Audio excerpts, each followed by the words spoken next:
Welcome everyone to the second to last session of this year's Platform Cooperativism Consortium Conference. For those of you who are joining us maybe for the very first time as part of this conference, this session is part of the new Common Sense Forging the Cooperative Digital Economy, a 7-day conference that we kicked off last Friday, so 6 days ago, here in Berlin, where I'm based, in person, with 2 days where we had in-person sessions where we're discussing, in which we then on Monday moved into the online space. And since Monday, we've had, I think it was like 7 or 8 sessions now, in which we discussed different aspects surrounding the global questions that concern this movement. And today is the final day of the conference, and we are capping off this these intense 7 days with this discussion on the global cooperative commonwealth, and afterwards at 6 p.m. Central European time with a final discussion and a keynote from Mackenzie Wark. So I'm really happy to have you all here. My name is Jonas Penzin. I am a researcher at the Institute for Ecological Economy Research here in Berlin. And I really look forward to hosting you here this afternoon and to share the discussion with my speakers here. So what do we want to speak about? In this session today, we want to take a bird's eye view perspective on the platform cooperativism movement and want to discuss whether and how platform co-ops can contribute to a global cooperative commonwealth. Well, of course, first of all, we want to clarify a bit what we mean with this notion of a global cooperative commonwealth. So the Rochdale pioneers initially laid out this concept in their writings from 1844 in the initial cooperative principles. And put simply, what they had envisioned was a global order made up of interlinked societies that would all be built around cooperative principles. And then in 1966, this vision also found its way into the 7 revised ICA principles, particularly shaping the debate around Principle 6, which references that cooperatives should cooperate with other cooperatives. And then in the past decades, debates around transnational cooperation among cooperatives has also seen renewed interest due to a change in terminology. Today, we speak a lot about the creation of ecosystems for cooperatives. And so we have a variety of different terms, the global cooperative commonwealth, the global cooperative ecosystems, which kind of try to get at a similar thing, namely this idea that cooperatives need to support one another, need to work across borders in order to succeed in their tasks.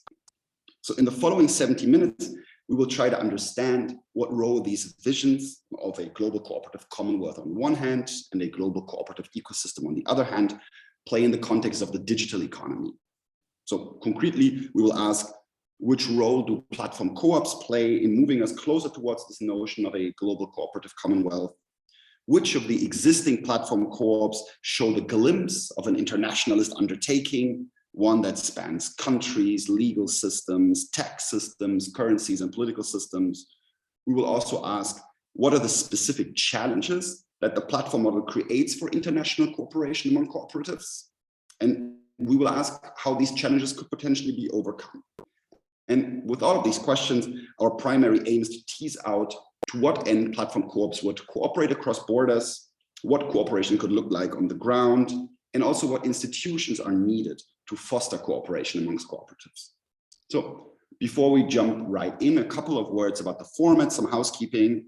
I have 4 fantastic speakers here with me that will give us and share with us their expertise on transnational cooperation amongst cooperatives. And first, each of them will give a brief introductory speech. And right after, we will jump into the discussion. And we very much look forward to also questions from the audience, and we want to engage with all of you here. So as I said, for those who have just joined us, please feel free to introduce yourself in the chat. And we look forward to your comments, questions also throughout the presentations. And then afterwards, we'll pick that up and in the discussion part of this session. So, but before we begin, let me briefly introduce the 4 speakers that are here with me today. First up is Inigo Albifurilanda. Inigo has spent his entire career working in different cooperatives of Mondragon Corporation. And if you don't know what Mondragon is, let me just briefly introduce Mondragon to you. Mondragon is the largest cooperative in the world, and it brings together more than 80,000 people.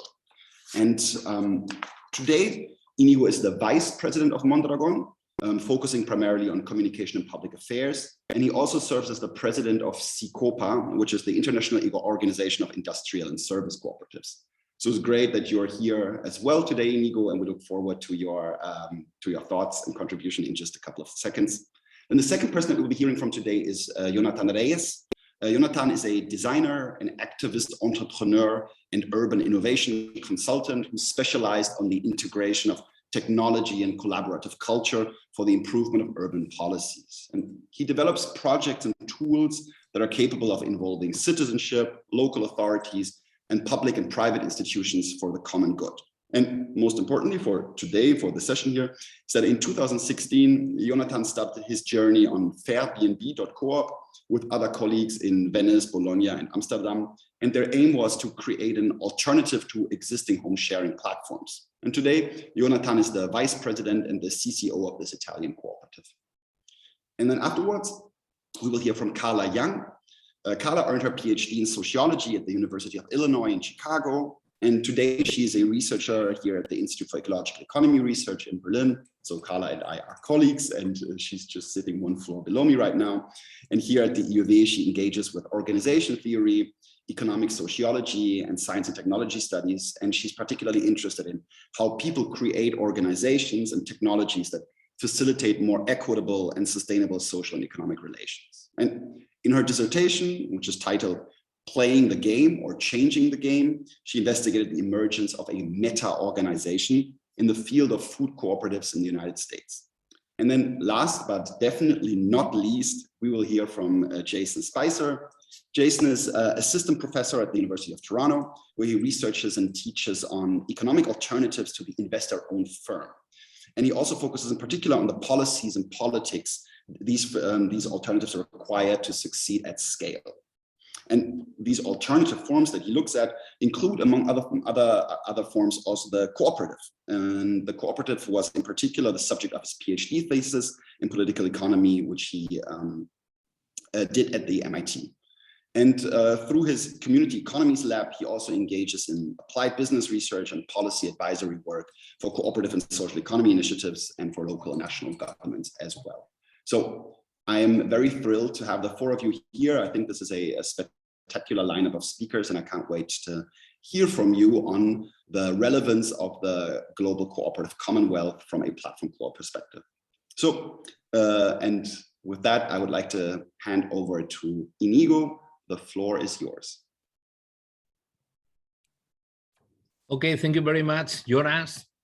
First of all, thank you very much for the invitation. It's a pleasure to be here with all of you and see so many known faces. Okay, well, I'm gonna try to sum up some ideas regarding Mondragon, and if you have any questions, please. I will be ready for answering. Okay, first of all, as Jonas has already mentioned, Mondragon is known by the size. No, it's the largest industrial cooperative in the world, but also I think that is important because of the diversification. Okay, I think that we are a practical case about how to be a cooperative, and we see in Mondragon that the cooperative way of doing business can be applied to so many different businesses. Okay, so Mondragon was born from the knowledge from the school, which afterwards become the university. Okay, we are talking about 12,000 students. Okay, in the between the primary schools and the last course of the universities. Okay, but we also have banking, we also have retailing, and we have research and development centers, many different kind of industrial businesses. Okay, consulting, engineering, components, automotive. Okay, so the most important thing is that by default we always have been using the cooperative way of a company. Okay, and afterwards probably Mondragon is also known because of the internationalization process. Okay, we have out of Spain, we have more than 140 facilities around the world, and I'm gonna try to explain to you why. Okay, well, but what is important is to understand that the the most important goal of the Mondragon cooperatives has always been the social transformation, okay? To have a better society, okay? Through a worker cooperatives, okay? So I'm gonna try to explain to you some ideas regarding the Mondragon group, okay? Well, we have an experience of more than 75 years, okay? And we represent more than 11% of the DGP in Basque region. Okay, so well, we are big, especially when we talk about Basque country. Okay, but it's also important to say that when we talk about resiliency of cooperative model, we have. In those 75 years, we have been through very different situations and economical crises, and we have, regarding in terms of jobs, we have always been maintaining much better than the rest of the comparing sector, okay? And this is a fact, okay? This is not a theory, this is not a value, this is a real fact, okay? Well, so afterwards we will talk about this, okay, about the importance of the employment. But first of all, I would like to talk about the generation, and well, this meeting is for talking about the Commonwealth, okay, how we understand the wealth and how we understand that we talk about a right distribution of the wealth instead of a redistribution. And this is an important concept for us, okay? We have salaries between 1 and 6, what means if the president of the corporation has 6, the minimum of our employers have 1, okay? This is very important. And this is what we say, you know what? That instead of making a redistribution of the wealth, if we can make a right distribution of the wealth, it's going to be much better. Okay, so another important thing is that more cooperatives we have, generally speaking, better wealth distribution we have also. And in the Mondragon Valley, we have the lowest poverty rate, and we have the lowest unemployment rate of Spain, okay? This is also a fact. This is not a matter of values. Those are the values in practice, okay? Well, we are talking about a turnover that more than 12 billion euros, okay? So is big business with very different businesses as well, okay? So, well, of course, people is important because there is a key concept that our people, our workers are the owners, okay? So the ownership and the importance of the labor and not of the capital is just a tool, okay? It's a mean for obtaining a job, for obtaining a better society. And this is also very important, okay? So we develop a cooperative culture, and we have a cooperative ecosystem, okay, based into very different cooperatives with very different sectors and circumstances, okay? But anyway, what we do is one member, one vote, okay? And by law, at least 75% of all our workers have to be members, okay?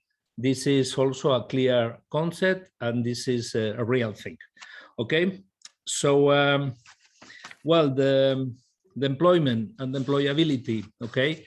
Sometimes when we talk about the 2030 agenda and SDGs, people say, how do you see that from a cooperative culture, okay? Well, in our perspective, the most important SDG is the number 8. A good job, okay? More than a decent job. It's a good job, okay? A job that can allow to our people to have a better life. Once that you have this, just the rest of the SDGs are easier, okay? Why? Because you have an income and you have a way of life, okay? This is what we have been trying to do for years. Only in the last 2 years, we have generated more than 4,000 new employments, okay? And this is also another fact, and this is important. Okay, so the cooperation ecosystem, okay? Well, Mondragon is a lot of things, but it is not an easy organization, okay? Why? Because we have been connecting one cooperative with another, and we have been cooperating for years. So just now it's quite difficult to understand what we have. But what is really important is that we apply the solidarity. What it means is that if Trevor Schultz has a company and he is not making money, I don't hope so, but well, it's just an example, Trevor, and I am making money, I will give you under some conditions, okay? So we will manage this. So we have funds of solidarity for doing this, okay? But we also put some conditions, okay? So this is like a big family with our own rules, but all of them based on cooperative values and on real solidarity, okay? More than a concept and a value, you say, well, we play with our own salaries, okay? When there is a crisis, as 2 years ago, we put down, and only if the general situation is better, we go up, okay? That is very clear, very common. We have no unions, okay? All the decisions are making by ourselves, okay?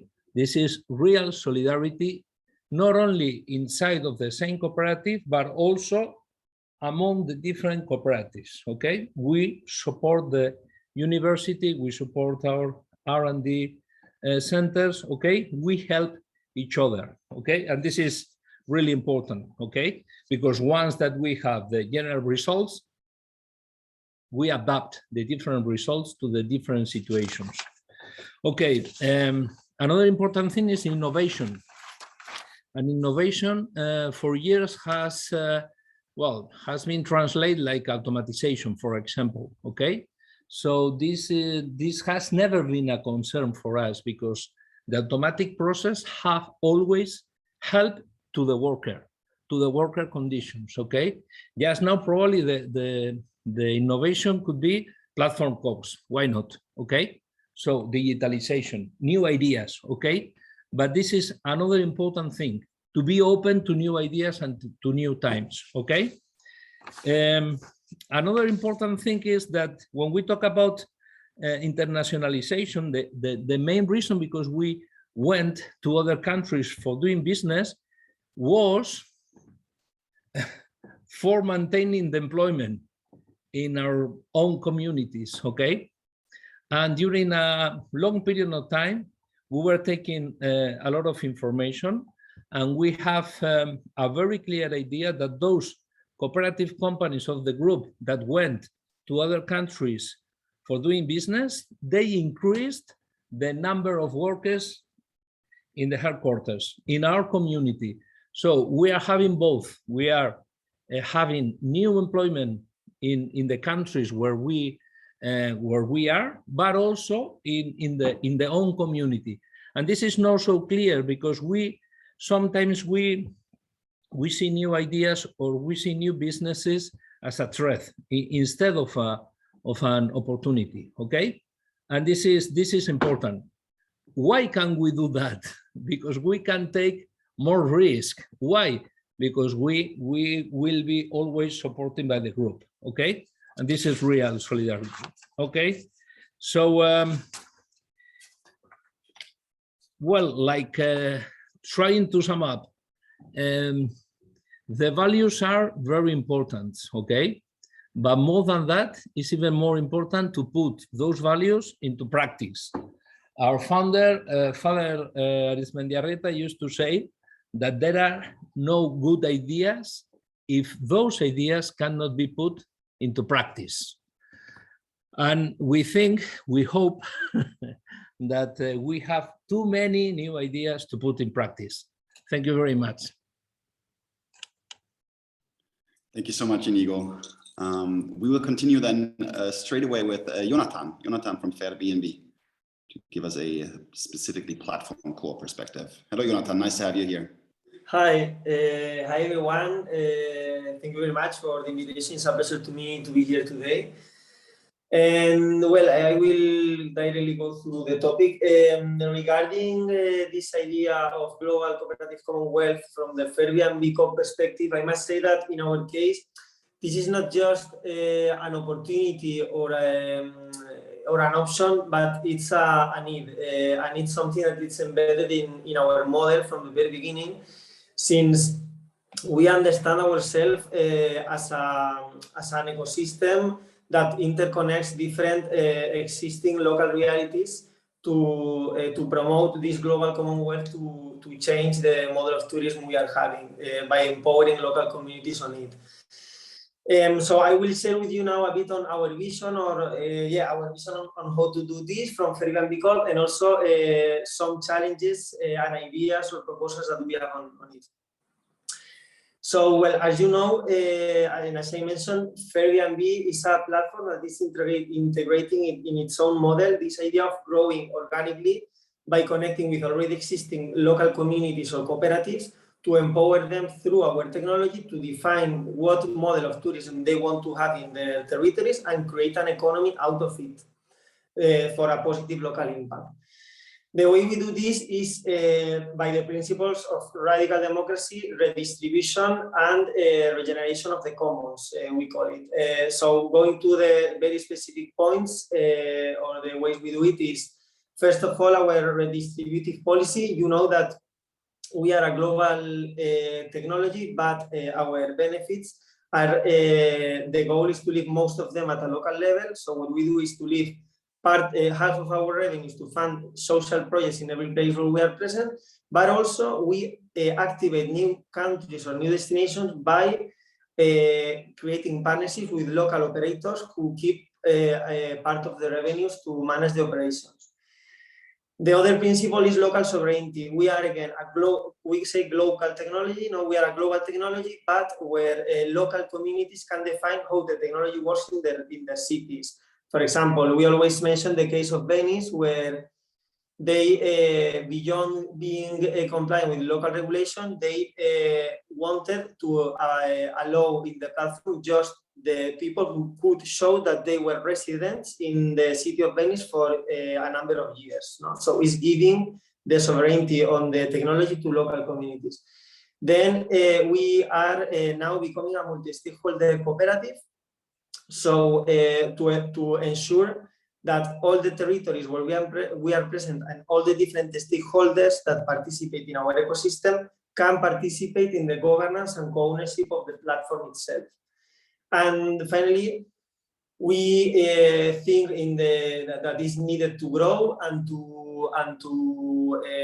internationalize and to have an economic impact, but always within the limits that our planet offers to us. So that's why the fourth pillar is sustainability and the eco-dependency of our model. No? Now, under this idea of creating an ecosystem, what we see is that it's really important, beyond having a cooperative approach, a cooperative formal structure, beyond having a nice technology, as I mentioned also in Berlin, it's crucial to share an ethics of care. So the culture is crucial. We are all building these cooperative platforms and businesses, but sometimes I think that we still need to invest more in our culture and to really understand how to promote a more collaborative culture between us. In doing this whole Commonwealth approach, we identify some challenges and opportunities that I would like to divide or to explain into two levels. On one side, the challenges we identify from Airbnb when growing our own ecosystem as this global cooperative commonwealth, and then the challenges we identify when collaborating with other platform co-ops or cooperatives across different sectors, which is something that we also do. Some of these challenges or tensions that we are identifying while doing this is one of them, the first one is the tension between top-down growth or colonialism and organic growth. No? As I mentioned, we go to places, but sometimes we have this challenge where we ask ourselves if we should go to a country because we find this is interesting for us in terms of our business plan, or if we do show in a more organic way just in those places where we see that there is a demand on our model. Then we have also the tension, Inigo was talking before about redistribution. We have the tension always about redistributive and extractive. As I mentioned, we are born to really promote a redistributive ecosystem where we leave most of the revenues at a local level, but sometimes we still ask ourselves if it is enough what we are doing. No? Then we have also the tension when collaborating with other realities and partners to grow our model between self-identity and multi-belonging. When we find local cooperatives that are working on another sector or on the tourism sector and they want to collaborate with us and they merge us, we always have this discussion on their identity, their already existing entity, and the Airbnb brand. And for us, the solution there is the multi-belonging. No? You can be both things at the same time. And then when collaborating with other cooperatives or other realities beyond the tourism sector, in our case, we always find the tensions between the logics of scarcity and the logics of abundance. No? We all are very busy making our project a reality.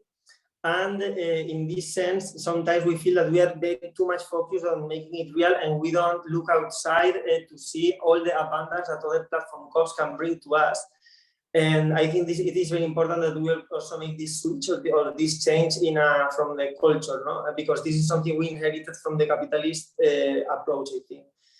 And then as more specific proposals, I would like to talk to you, for example, about the specific initiative that we are taking now with Resonate, which I think they are here in the call, and Pavilion. We are working on these cooperative credentials, or you can call it also a cooperative passport, as a specific tool to allow that our cooperative users can have one unique access to all the different platform co-ops and then promote an exchange of services between the different co-ops. So, for example, you as a user at Resonate, you could follow your favorite artists and book the places to go and visit them in a specific city through Airbnb. So basically, what we are doing is to promote interoperability between the different co-ops and an exchange of services in this. I think it's really crucial that we work in this way as platform cooperative ecosystem to really drive us to really grow, not just as single cooperatives, but as a whole ecosystem. In doing so, I think also this ecosystem we are here and the PCC is gathering can do a lot to work together as a kind of hub that supports the different cooperatives that are doing the same operations in different places. So sometimes even doubling our efforts. And I think it would be great to have a very operative hub where we can support each other in the operations we're doing. And in doing so, I also think that we need to demand, in our case now in Europe, the public authorities to also support us in going global and in really collaborating across borders. I was mentioning in Berlin the other day that we could, for example, think about fiscal federalism, where we could have similar laws or to the different co-ops at a European and global level to really make it easier to us to deploy our platforms in the different countries, across countries. And also, I would like to raise this idea connecting to what Francesca Via was saying the other day in Berlin. I think it is not totally fair, the fact that we are here trying to create a more fair system, but we are competing to the big capitalist platforms under the same conditions. So I think the public authorities should also be closer to us and understand that we are not we are avoiding the externalities that the capitalist platforms are taking advantage from to be more competitive. So yeah, I think we should all bet for a more fair and cooperative environment to grow as an ecosystem. And yeah, thank you. This is it for now. Thank you, Nathan. We will definitely touch upon many of the things that you raised, I'm sure, in the discussion afterwards. But before I want to hand over to Carla Young. Carla, the floor is yours. Excellent, thank you. I'm really excited about the coherence of this panel. What Inigo and Jonathan have been talking about is leading up to my points as well, and the discussion in the chat has actually started debating a couple of those points too.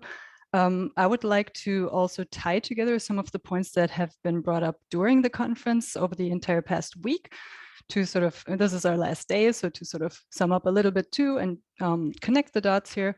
So what's really unfolding in the chat here too is the first point that I would like to touch upon. It's the potential of the ICA Principle 6. So the cooperation among cooperatives principle for this global cooperative commonwealth that we're talking about here. The second point that I'm going to touch upon is the role of membership in leveraging that potential. And I'm thinking also about consumer cooperative memberships, so not just worker co-op membership. And then there's sort of a last half point that I would be sort of a dive into, you know, the big question of how do we need to frame cooperatives as schools of democracy and really politicize that feature of the cooperative form, and how platform co-ops can and should really intervene right here by developing the tools that we need for the kind of democratic governance we want, including for that international membership that we're talking about. And that's sort of a half point because I don't think I'm going to speak to it, but it's something that I would like to put out there for maybe everyone involved here to think about with us. But let's start with sort of my tying together of those really great points raised at the conference and on this panel.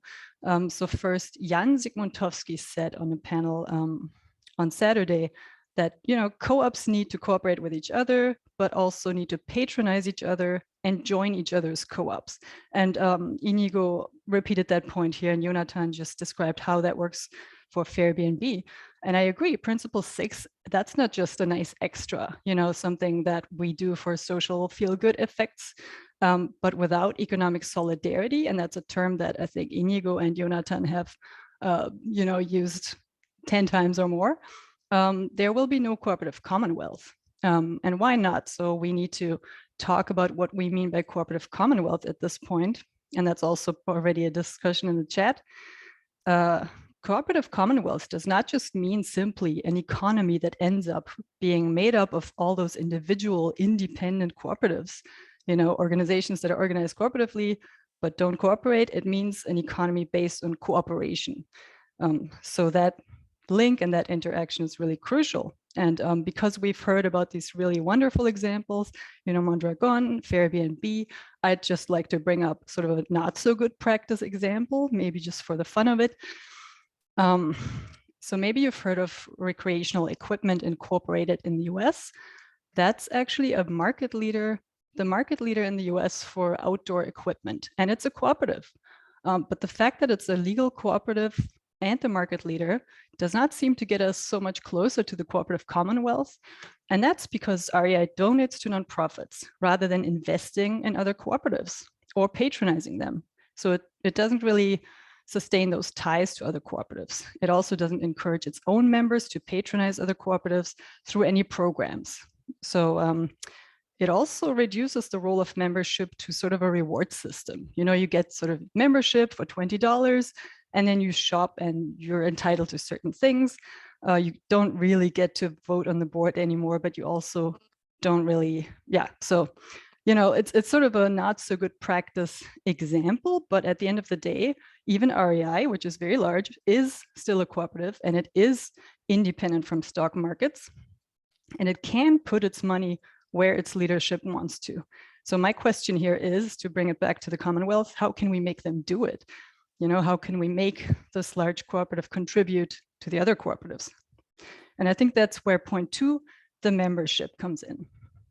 So Ana Aguirre said at the panel, I believe that's also on Saturday, that, I quote, worker co-ops are sort of her gold standard of cooperation. You know, she said she's a fan of worker co-ops. They're the most important types of cooperatives. And I understand that. And it's also the vibe I get from a lot of progressive co-op discourse. It's sort of the empowerment element. But I would also like to bring the consumer co-ops back in, because they really have huge membership. And when I did my dissertation research that Jonas mentioned on food co-ops in the US, I heard people who I interviewed or just talked to repeat over and over again, there are millions of co-op members across the US. I just wish they would all start acting together as this one big force. You know, if only we could wield the power of those millions of co-op members. Yeah, they don't, but they could, and I think they should. So we sort of have this huge sleeping giant consisting of natural persons that can be activated and must be activated politically for the sake of cooperation. And I think we need structures for that. And when we talk about scaling, we usually hear about federations, you know, formalized, professionalized associations. But here's another type of scale that we rarely talk about, connecting the already existing cooperative membership across organizations, even internationally. Lobbying has its utility that we heard about at the conference too, but alternative organizations also need that solid social basis to survive, and really also the social movements to back them. And we heard from Inigo and Jonathan, there's plenty more potential for that kind of cooperation among cooperatives, including the cross-sector cooperation and the mutual membership and cross-financing. And those possibilities are just not explored if we look at organizations from an individualistic perspective. And I really like the term that Jonathan brought up, interoperability. So Jonas mentioned at the conference briefly about his own research that cooperation among cooperatives can seem like work to people. You know, there's not a lot of time, there needs to be benefits. But really the question is also who's doing this work? You know, should the workers and the managers of co-ops do even more of that work? Or should we also make it possible for users, customers, membership broadly to contribute to this cooperation? So the work of Principle 6 should be distributed to as many actual people as possible. And that's how we grow the movement. And it's also a path to stabilizing all the organizations economically. And Ela Kagel made a really important point, I think, too, when she responded to Jonas by saying, well, cooperation should also follow sort of a path of desire and be enjoyable, because cooperation is as much a social need as it is our vision for a humane and ecologically viable economy. And I'm kind of surprised that Jason hasn't interrupted me. This would be your chance, Jason. Interruption. Next up. Interruption. No, I'm Let's kidding. go. No. So Carla and I know each other from the before times and have shared a number of beers in the before times. And I promised her I would interrupt and make it, you know, try and challenge her. And I hope she would do that with me. But unfortunately, Carla, I agree with everything you're saying. I'm rather disappointed because I was hoping I could argue or challenge you, but everything you're saying, I completely agree with. But I don't want to take into your time to speak as either. The floor is yours. Oh, okay. Well, I'll interrupt you, I promise. Okay, great. No, and a number of things you were saying, I was nodding to myself, right? And it overlaps with my own points. And my three main points that I want to make are, one, about the Cooperative Commonwealth, powerful idea. It's an idea I think everyone here today has some familiarity with. I think it perhaps needs to be updated and or expanded for some changes that have occurred in the world in the almost 200 years since that idea was created, specifically related to the development now of ecosystems thinking, as well as beyond cooperatives themselves, the broader landscape of alternative or hybrid or social and solidarity economy enterprises. That's the first point. Second point, I think perhaps we need to enhance our implementation of the Co-op Commonwealth with what we've learned over the last 200 years, which is that there are differences across places that matter in meaningful ways to how we can achieve the realization of cooperation at a broader scale. And then the third point is, I think we also need to be more strategic, and this really builds on Carla's last point about remembering the point that these are both businesses and movements, right? They're a hybrid, these types of organizational forms.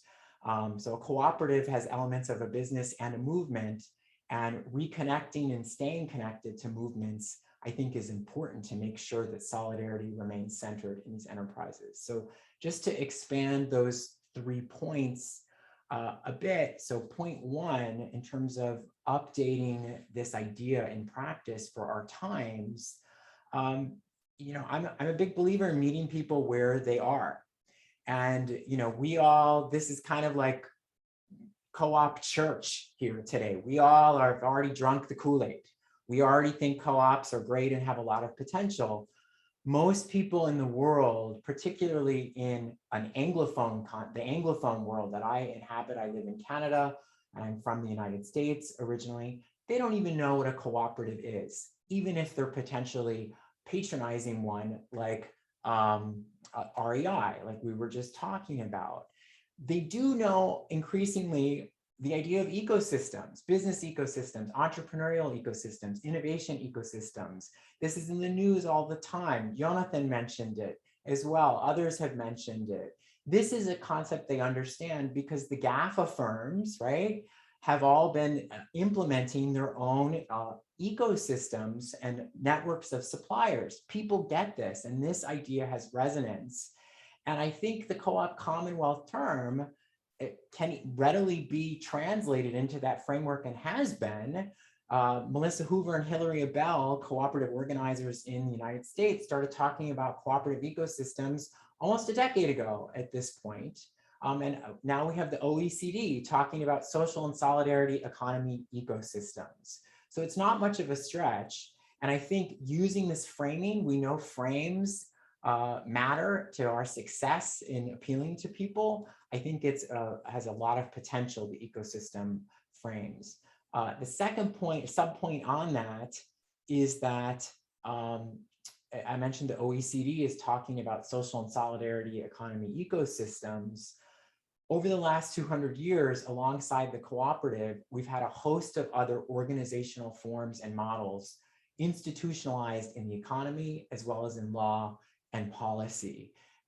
And they're institutionalized in different ways in different places, but the cooperative principle 6, it's a principle, cooperative principles. There are other organizational and legal forms that adhere to varying degrees to these principles. How do we connect businesses and across supply chains to those types of businesses as well? So that's the first point. How do we update this to be relevant for today's world, right? So ESS or SSE, depending on your language you're speaking in, l'économie sociale et solidaire, and then moving into the ecosystems language. Second point, there's this notion that places don't matter today, right? And particularly when we're thinking about the platform economy and tech, that, oh, because I can take my device and be anywhere in the world and get on Google, that's all been flattened. That's just wrong. In many ways, places have become even more important, and I think are particularly important for those of us in the social and solidarity economy, because we know business systems in general are structured in different ways in different places.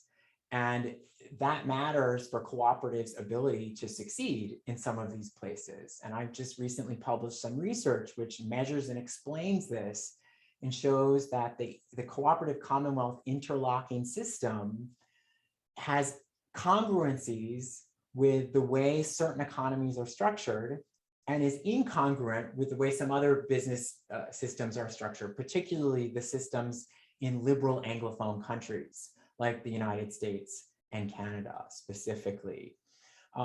So we know that cooperatives are more successful in certain economies than others, not due to anything necessarily specific with cooperatives, but the broader business landscape.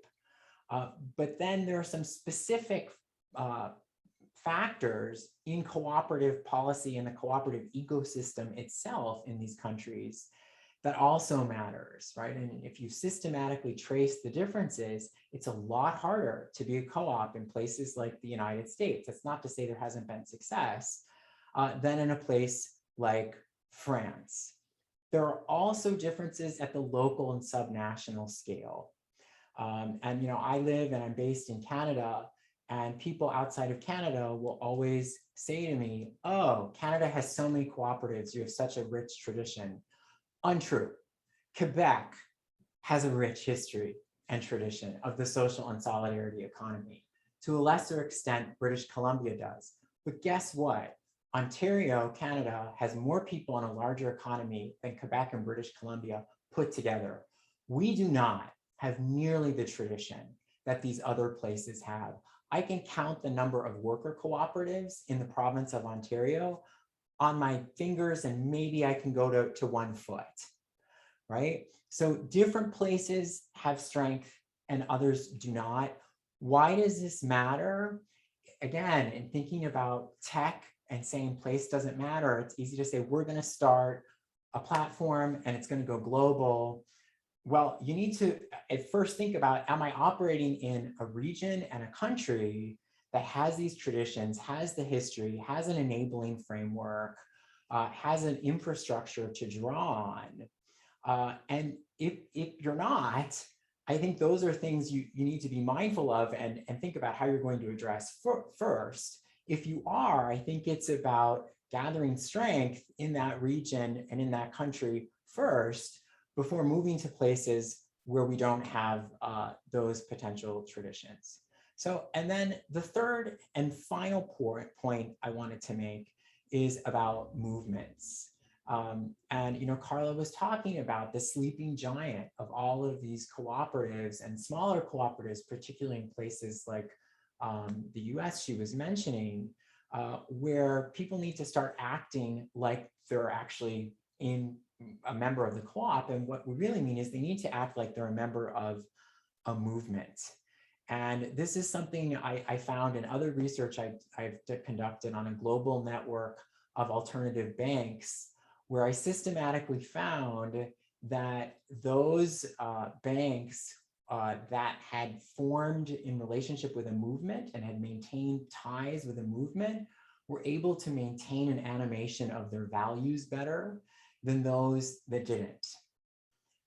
So how do we do that while also maintaining scale? And Jonathan mentioned, right, they've got this tiered structure to do that. So you remain rooted in place, you remain rooted in movements, while you can also then begin to gather efficiencies and get to cross-national and transnational scale.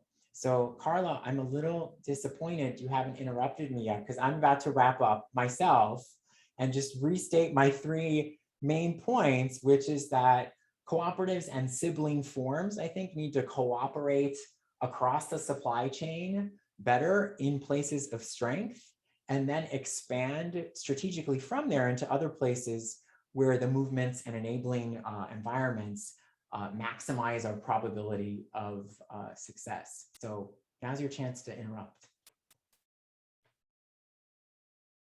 No, you're not interrupting. You're still on mute, Carla. I'm really disappointed.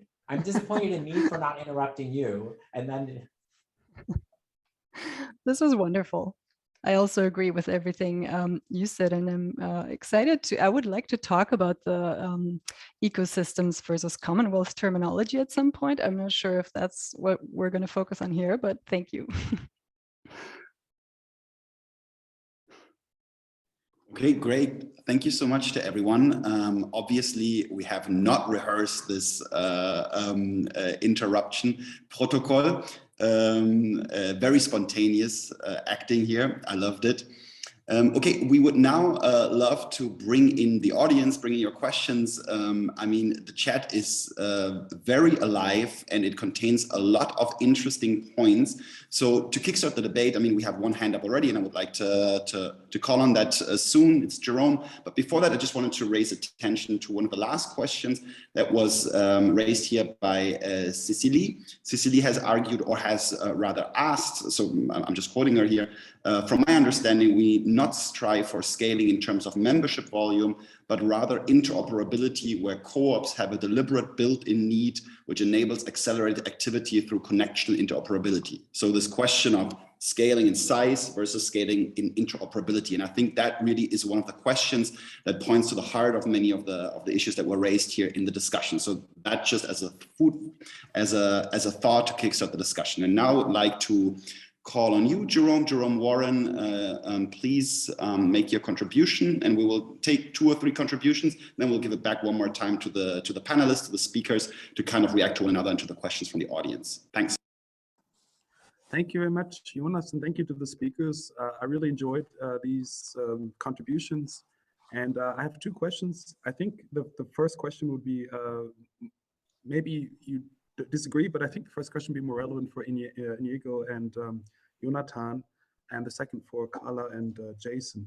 So the first one relates to just basically the history of the study of the economy.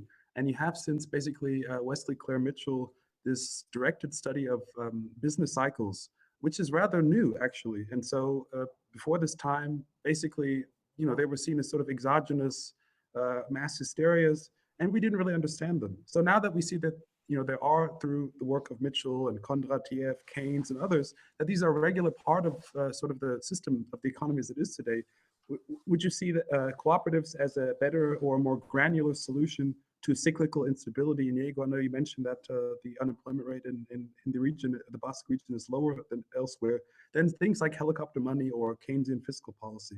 So that's the first question. The second one, I really like this notion of schools of democracy that Carla mentioned. Maybe this, I guess it's not really a question, just would you and or Jason like to say more about what role co-ops can play in terms of, again, enabling, facilitating democratic values? What do you mean by this term? So thank you. Great. Thank you so much, Jerome. There was, I mean, there are many questions in the chat. Trebor, you have just raised a question. Do you want to state that once more with video, or if you want, I can also read it as you prefer. And then afterwards, we can give back to the panelists for short answers. Trebor? Well, my take is that, you know, co-ops are good in particular sectors, for particular sizes, in particular territories. They aren't the answer to everything everywhere, right? So if you agree with that, that they are a tool and not an end in themselves, then the question is like, if we envision a pluralistic, right, commonwealth in which you have private, small, unionized enterprises perhaps interacting with cooperatives, like how do you envision that kind of commonwealth? Maybe that's a bit too detailed for, I don't know. I don't know if there's a response to that, but that's my question. I don't know if that's the right forum here to ask it. Perfect. I would take one more question from someone with video before I give it back to the speakers. Is there anyone else who would like to directly state their question? Now is your chance. 3, 2, 1. Okay, no. Then I will give it right back to the panelists, and we'll start. Yeah, let's start again at the very top. Let's start with you, Inigo. And there was the first question from Jerome was also directly addressed to you. So please take it away, Inigo. Yeah, thank you. Well, well, thank you very much. There are so many interesting points to talk about, I think. Okay, first of all, I think that, well, we have been talking about communities, local culture, no? And this is important. We call it ecosystem. So culture is inside. So this is really, I don't think, probably if you, I don't know, I was born in Basque Country, so I had more probability of being in a cooperative company than in another one, no? If I am in New York, probably I will be in Wall Street, no? So this is not a special thing. I am not better than others, no? And others are not worse than me, okay? So there is some other values that we have to take into account, no? And this is because it's so important, the general atmosphere, the ecosystem. When we talk about an ecosystem, what do we really mean, okay?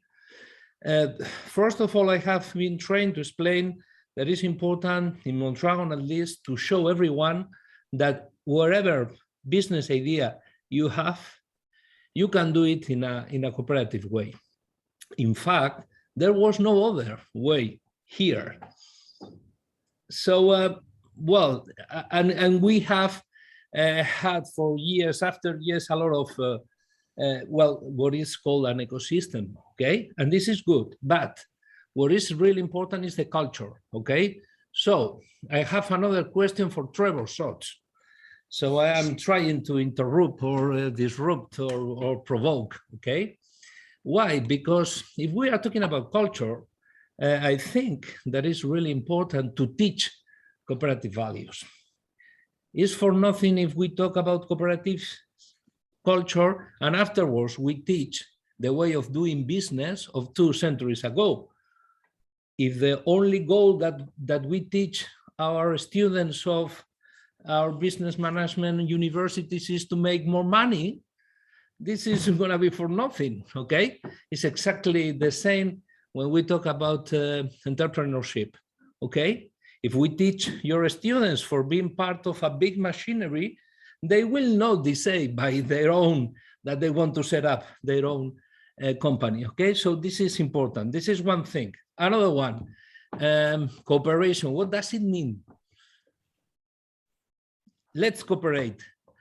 Okay, Jason was talking about the different ways of cooperating in South, in North, in Quebec. That's true. Quebec probably has the most important development of credit cooperatives of the world. Why? Because this is still there. So anyone arriving to Quebec will follow the mainstream. So the question is how become the cooperative way of doing business the mainstream. And just now I'm normally putting just an example with the gender equality, okay? We have to fight for the business model equality because we are not in the same conditions. Everything has been thought, everything has been done from capital companies. No, for us, we are always the exception. So if we compare the real fight of the woman, no, in a men's world, we exactly have what we have in a business world.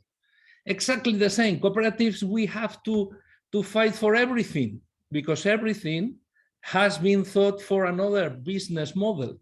Okay, and this is also very important.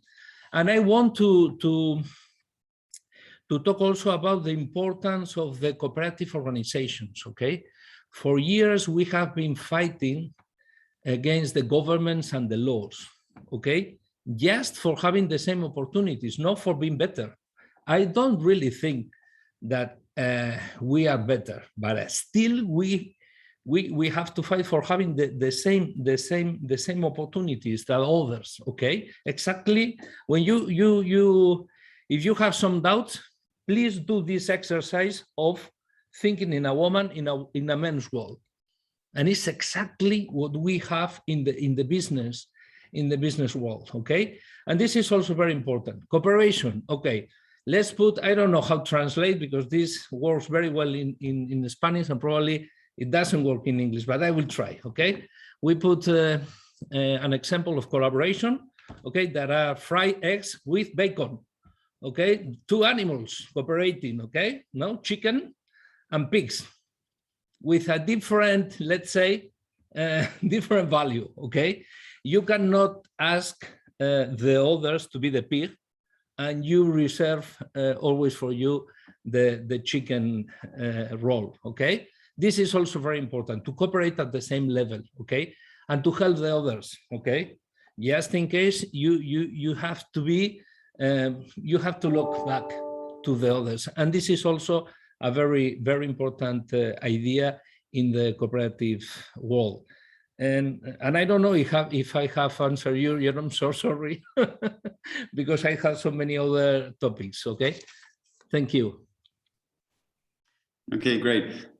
We have 10, 12 more minutes. I would briefly have Michael Lennon give his question, and then we will continue with the panelists, because obviously we want to engage everyone else here in this room as well. Would it be possible just to hear Carla and or Jason speak to this notion of the School for Democracy? Yeah, of course they will, but we are collecting questions, and I hope and I assume that Carla and Jason have this question on their notepad and will respond to it. Michael? Yes, I need to tweet out Inigo what he just said. We need to fight business model inequality for co-ops. But the question I had was actually a request.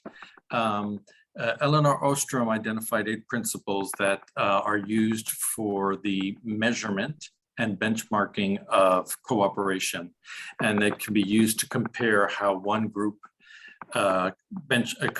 performs compared to another. And it can be used to predict collaborative fitness and such, to kind of like heart blood pressure metrics can tell you about your system. It's a kind of systemic indicator, if you will.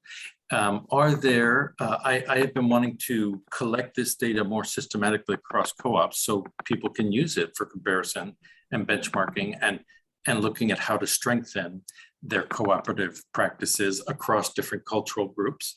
And I'm curious if I should keep anything in mind, any additional principles beyond those 8, or any things that people would say, oh, look here, look there, look there, as a way for doing measurement driven, because everybody has cultural ideas, but measurement driven predictors of cooperation. Hope that made sense. Thanks. Thanks, Michael.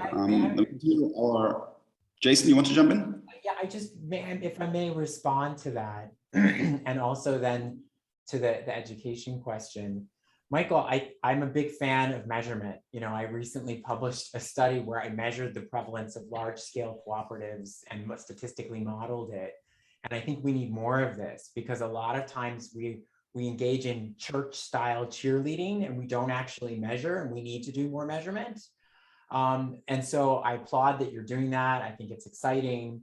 I would say we also need to look beyond cooperatives at these allied forms and measure their fitness for interoperability, right? Because we don't have a good sense of that. And I myself, I've written work being very critical of the Anglophone variant of social enterprise, which is not the same thing as social and solidarity economy. And social enterprise in North America and in other English-speaking contexts, a lot of them are not fit to cooperate with other cooperatives, but we need to measure this. So that's the first thing. So I just wanted to say I completely agree. I don't know, Inigo, if you want to, or Jonathan, if you want to jump in before I go to the democracy question, the education question. Well, yeah, that's well, I think that when we talk about cooperative culture, we always talk about community. The next Congress is going to be about cooperative identity, okay? So yes, the answer is yes, we have different tools for taking measurement about the solidarity, okay? But you know what, that is the final result of a history, okay? Of a history of circumstances, okay? What happened when I had a trouble and you helped me? Which was the conclusion of that? And there is a community that they can still remember that what could happen, okay? So it's a learning journey, okay? So yes, we can take care, but it's quite difficult to try to apply exactly the same rules to other communities. What we try to think is, well, go in depth to the local culture. And for example, in our particular case, and I'm trying to provoke you, Jason, because it's the second time that you have been talking about Anglophones. Okay, probably this is the reason that you speak English, that is very global. If you speak French, as in Quebec, no, you have a strong community identity. Or even if you speak Basque, no, you have also a very strong identity of the community. That is, that I'm kidding you, but there are still, in our particular case, the language has been, how to say, has been a fact, a signal of identity. And I think that the community, cooperative community, has to look for those external things, okay? Because that we need to feel like a part of a global community. And this is also important in order to be proud of your community, of your way of doing business, or your cooperative. No, this is very difficult to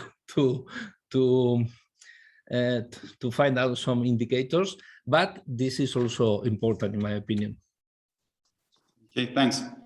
I would like to give the floor. Let's stay first with Carla, and then we wrap up with Jonathan. Carla, do you want to take the questions that were raised so far? I guess that's me interrupting Jason, because I think he was already looking forward to answering the democracy question. Go for it. I didn't make this up. So schools of democracy is a really wonderful term. This is about sort of a political sociological perspective on civic organizations and their role in building democratic capabilities and capacity in federated structures. And it's the whole Tocquevillian idea that the United States have built democracy because everyone was participating in these civic organizations. So what I'm saying is essentially co-ops are civic organizations. And in an era of increased authoritarianism and anti-democratic movements, we should also highlight that. We should highlight that cooperatives are one way that we can continue to foster democratic capabilities and skills, and really not just maintain, but also really develop those further, introduce new tools. That's sort of going back to the platform question. What can platforms do for us here? But that's the schools of democracy idea. Just 30 seconds to expand before we go over to Jonathan, or to build on what you said. Yeah, education. Part of the reason I worked in business before I went back to school to get my master's and PhD, and part of my motivation in now being an academic is we don't educate students about this. Like Inigo was saying earlier, you can get through university systems and never hear about cooperatives. You also never hear about all the policy barriers, the lack of a level playing field, which Nick, I think, had mentioned in the chat. We need to be educated on that too, if we're going to address this. And the link to movements, these are all education issues, and schools of democracy is not just in co-ops, but in our universities too. Great. Okay, Carla, do you want to expand also one last time? Otherwise, I would hand over to Jonathan for final reflections. Jonathan, you're still here? Yeah, can you hear me? Yes, very well. Okay. Well, just to finish from my side, I really like the ideas that emerged in terms of changing culture, the idea of the ecosystem. Because what I really think is that we are here talking about changing the economy, no? When talking about cooperativism, the platform cooperative movement. But to change, we won't change the economy without changing the culture, no? So that's why I really like some of the ideas raised in this sense.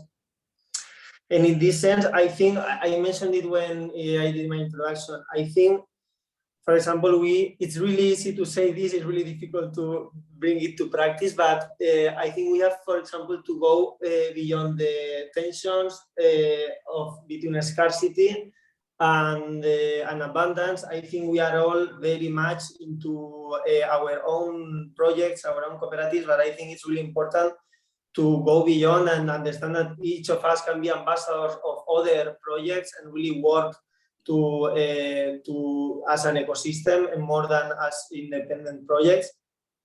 I think it's really important. I think some of you were talking before, I don't know if Inigo, about changing our culture in terms of feminism. I think it's really important that we change not just our legal, that we evolve not just in our legal structures, our technological structures, but also that we do this from an, I repeat it, ethics of care, really changing the way we relate to each other and promoting more healthy and feminist environments within our organizations. And again, being very pragmatic, I feel sometimes we are redoing the work that each of us is already doing. So I think it would be great to work as one ecosystem that where we could have even international membership or shared membership, and where Airbnb is already creating a local node or an existing destination, and as users and cooperative members, we can easily open, for example, a Resonate community or a Fairmondo community and really work as an ecosystem in terms of legal support, technology, lobbying, so really working in this sense. And I don't think any of us replied to Trevor's question. I don't have the answer, but what I really feel is that sometimes is that maybe we are being a bit hostage of the cooperative structure or the cooperative laws.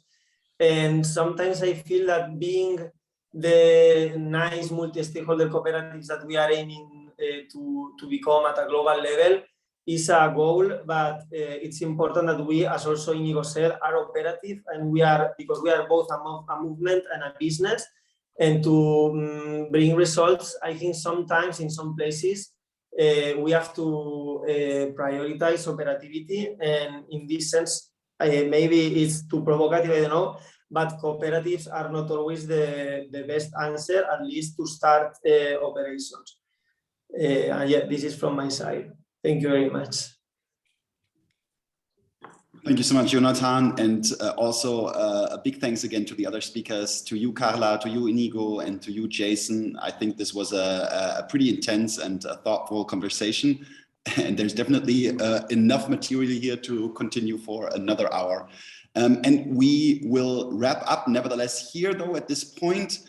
And we will meet one last time as part of this conference, as part of the New Common Sense, a bit later in about 2 hours at 6 p.m. Central European time for the virtual finale, for the grand finale of this event. And we will have a keynote from Mackenzie Wark.